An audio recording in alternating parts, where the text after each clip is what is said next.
사랑하는 계명교회 청년 여러분들 반갑습니다. 스윗 모닝 셋째 날 드디어 이제 아침이 시작되었어요. 여러분들 어때요? 수요일 힘들죠? 이게 가장 어떤 의미에서는 희망이 없는 날이라고 할 수 있는데 월요일은 짜증은 나지만 어제까지 좀 쉬었던 그래도 좀 그런 게 있고 뭐 화요일에도 아직까지는 체력이 괜찮은데 수요일은 뭔가 이제 오늘이 금요일이어야 될 것 같은데 아직 수요일이고 그죠? 목요일은 그래도 오늘만 참으면 내일이 금요일이다 이러고 금요일은 이제 내일이 뭐 토요일 뭐 주말이다 이럴 수 있는데 수요일이 앞뒤로 체력은 이미 쉰 체력은 다 썼고 그리고 이제 뒤에 오는 어떤 날들도 많이 남고 해서 되게 힘들 것 같아요. 그래서 오늘 하루 특별히 더 말씀 안에서 힘을 낼 수 있는 여러분이길 바랍니다. 이제 본격적으로 들어가 보도록 할게요. 오늘 말씀은 한 절입니다. 빌립보서 1장 6절입니다. 제가 여러분을 위해서 읽도록 하겠습니다. 너희 안에서 착한 일을 시작하시니가 그리스도 예수의 날까지 이루실 줄을 우리는 확신하노라. 한 번 더요. 너희 안에서 착한 일을 시작하시니가 그리스도 예수의 날까지 이루실 줄을 우리는 확신하노라. 아멘. 바울 사도는 이제 어떤 자신들이 가지고 있었던 그 감사의 근거에 대해서 밝히면서 그러니까 5절에 보면은 너희가 첫날부터 이제까지 복음에 위한 일에 참여하고 있기 때문이다라고 하면서 그들의 모습을 보면서 한 가지 축복을 하는 것 같아요. 그러니까 한 가지 사실을 혹은 또 기억하라는 의미도 될 것 같고요. 너희 안에서 착한 일을 시작하신 이가를 먼저 한번 보도록 하죠. 그러니까 우리 안에는 사실 선한 것, 여기서 선한 것이 아무것도 없었어요. 우리 마음에는 죄악이 가득했죠. 그러니까 인간이 하나님의 뜻에 반역해서 타락했습니다. 그러니까 죄라는 건 굉장히 적극적인 행동이며 하나님의 뜻을 벗어난 거죠. 그러니까요. 머레이라는 학자는 실제로 뭐라 그랬냐면요. 죄는 실제적인 악이고 특별한 악이다 이렇게 표현을 했어요. 왜냐하면 인간은요 하나님의 뜻을 알지도 못했고 하나님의 마음에 공감하지도 못하고 하나님을 위해 살 마음도 없었어요. 죄인일 때.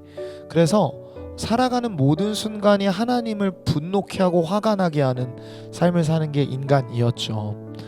그래서 결국 사람에게 정해진 하나의 운명이 있다면 죄인으로 태어났기 때문에 죄를 사랑하고 죄를 사랑해서 죄를 짓다가 죄를 싫어하신 하나님의 분노를 쌓다가 마지막 심판대에서 하나님의 심판을 받는 게 인간에게 정해진 운명이었어요. 그런데 하나님께서 우리를 불쌍히 여기셔서 어떻게 하시죠?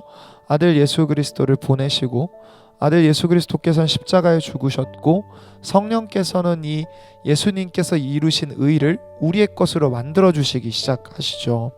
그게 이제 너희 안에서 착한 일을 시작하신 이가의 의미일 거예요.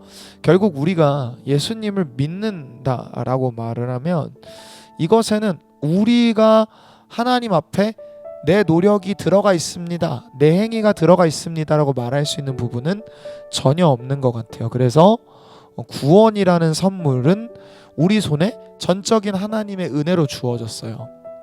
그러니까 여러분 제가 그래도 믿지 않았어요 라고 말할 수 있는데 믿음도 잘 뜯어보면은 분명히 내 의지가 담긴 면이 있지만 선물인 게 되게 강해요. 믿는 것도 선물입니다. 왜냐하면 여러분 이렇게 생각을 해볼게요.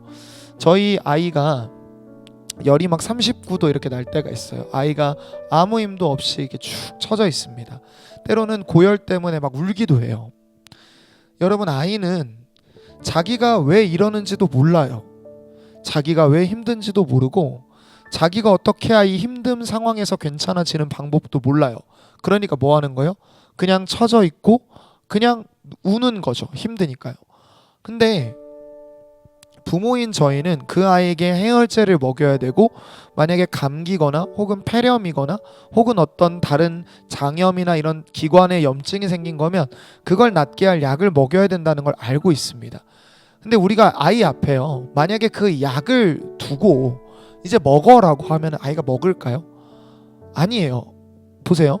우리가 이것이 우리 아이한테는 이게 좋은 거라는 걸 알아도 전혀 먹을 수 있는 가능성이 없거든요. 왜냐면 이 아이한테는 이게 좋은 건지 모르고 자기 상황을 해결해 줄 수 있는 것이라는 확신이 전혀 없기 때문에 그래요. 사랑하는 여러분, 그래서 우리도 하나님께 구원을 받는 예수 그리스도라는 그 성령 하나님이 주시는 은혜를 받는 게 좋은 것인지 우린 몰랐어요. 그래서 저는 하나님이 우리를 부르셨고 성령님이 우리를 부르셨고 성령님이 언제부턴가 우리 마음 안에 계시면서 우리가 죄인이라는 사실을 깨닫게 하셨다. 그래서 우리가 예수님을 붙들게 되었고 예수님은 우리를 구원해 주셨으며 그 피로 용서하셨고 아버지 하나님께서는 우리가 예수님을 믿고 있는 그걸 보고 의롭다 하시죠. 그래요. 그러니까 그렇게 우리가 구원을 받은 거예요. 그러니까 우리 안에서 착한 일을 시작하신 이라는 건 우리가 이 믿음의 길을 걷게 된 것이 천적으로 은혜라는 걸 기억해야 된다는 말이죠. 그리고 믿음은 믿었다고 해서 끝나는 게 아닌다라는 게 그 다음에 나옵니다. 그리스도 예수의 날까지, 그러니까 예수님께서 정말로 자신의 나라를 완성하실 그날까지 이루실 줄을, 그러니까 이루신다는 건 어떤 상태에 도달하는 거예요. 그러니까 예수님이 원하는 어떤 레벨에 도달할 것을 확신한다라는 거죠. 여러분 잘 생각을 해볼 필요가 있는데요. 예수님의 날이 완성될 것도 우리는 은혜로 받아 누리게 되었어요. 그러니까 우리는요, 예수님의 날에 사실은 아무런 유산을 물려받지 못하는 죄인이었는데 우리는 그날 이제 죄인의 자리에서 왕자의 자리에, 공주의 자리에 앉게 된 하나님의 자녀들이죠. 그래서 우리는 그날을 소망할 수 있는 사람이 되었습니다. 여러분들, 제가 예전에 이거를 시간 개념으로 한번 설명한 적이 있었던 것 같아요. 자, 여러분, 믿음이라는 거는 구체적으로 생각을 해보면 언제하고 좀 연관이 있는 시제로 볼 때 믿음은 언제하고 좀 연결되죠? 과거와 주로 연결이 됩니다. 그러니까 내가 무언가를 믿고 있다는 건 과거의 어느 순간 그걸 믿게 되었다는 걸 의미하죠. 그러니까 믿음은 주로 이제 과거하고 좀 연결이 돼요. 물론 현재도 영향이 있지만 사랑은 주로 현재적입니다. 왜냐하면 어제 너를 사랑했고 난 내일 널 사랑할 거야 라는 건 사랑은 아무 의미가 없어요. 그러니까 사랑은 늘 현재적이길 요청하죠. 그죠? 세 번째로 소망은 대단히 미래적인 겁니다. 소망은 이루어졌으면 소망할 이유가 없고 지금 내 눈앞에 있다면 그것을 소망이라 부를 수 없어요. 이루어지지 않았기 때문에 성경의 표현처럼 소망하는 것이거든요.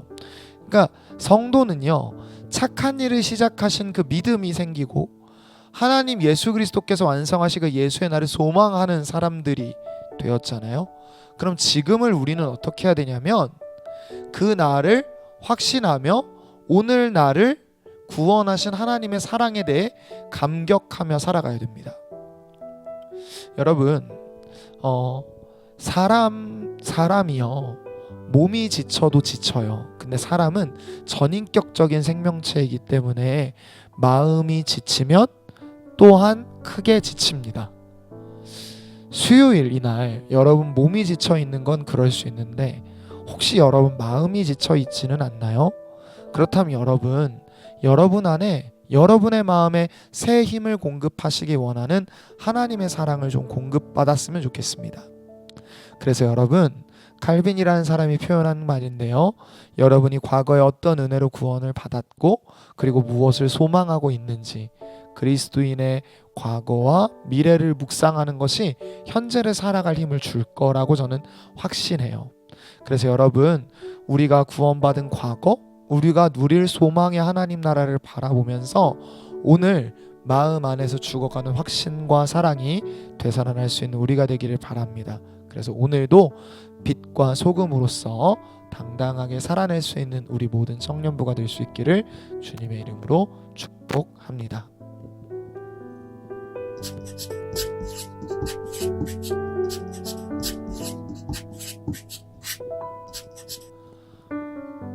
주 예수님, 내가 주님을 사랑하면 내 영혼이 주님을 찾을 것입니다.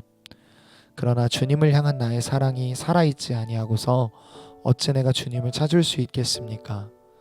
주께서 선하시며 또한 나를 긍휼히 여겨주심으로 내가 주님을 사랑하는 것입니까?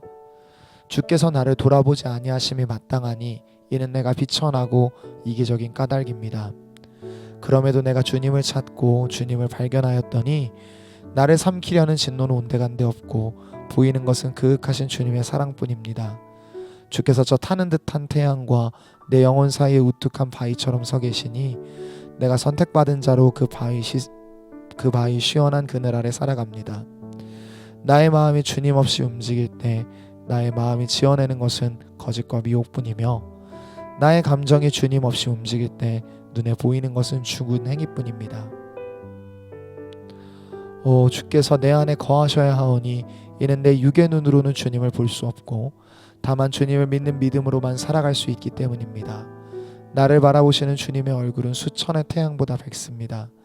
내 안의 모든 죄를 보고 모든 수치가 나의 몫임을 알게 될 때 나로 하여금 주님 안에 있는 모든 선을 보고 또한 모든 영광이 주님의 것임을 알게 하소서. 이상한 빛이 영광스러운 은혜인 양 내 마음에 들어찰 때 주께서 영광 중에 나타나셨다고 그릇되게 생각하는 일이 없게 하소서. 나로 하여금 진실로 주께서 나타나실 때 주님의 밝은 빛으로 나의 모든 영광이 퇴색하고 이 세상의 모든 영예와 즐거움과 유익이 빛을 잃게 됨을 알게 하소서. 아들께서 불현듯 영광 중에 나타나시니 모든 피조물보다 빛나는 분으로 나타나시며 사람들로 하여금 마음이 가난한 자 되게 하시고 그들은 그분 안에서 유익을 찾도록 도우십니다. 이제 내가 나를 믿지 아니하오니 오직 예수 안에서 나의 모든 것을 보게 하소서. 예수님의 이름으로 기도했습니다. 아멘.